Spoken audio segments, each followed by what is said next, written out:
Now, cycle safety isn't something which we usually associate with Senghennydd Road here in the heart of student land in Cyteis, but this has all now changed. A brand new cycle highway has started from the Woodville pub there all the way down Senghennydd Road. The gentleman is just going down there. I actually used to live on the street myself. I could never imagine cycling here, but no, that's reality. Going all the way down to the Sherman Theatre. Now, politicians, travel interest groups and others joined here this week in celebration to pay tribute to the brand new cycling, and one of those people was Lee Waters, the Deputy Minister for Economy and Transport, who took to Twitter to say this.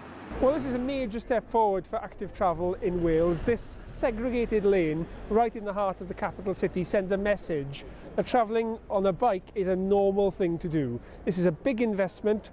Altogether, we've put nearly £8 million into Cardiff this year, with investment right across Wales, more on active travel this year than on local roads for the very first time. If we're serious about responding to a climate emergency, serious about tackling the obesity epidemic and the air quality crisis, we've got to act fast. Yeah, I quite like the idea of the new cycleway. I think I found it quite interesting when it was first complete. Are you a keen cyclist around Cardiff? I am a keen cyclist, yes. So what do you think? There's this new cycleway now. What do you approve? I do approve. It's very helpful. It keeps me safe, actually. I'm very happy with it.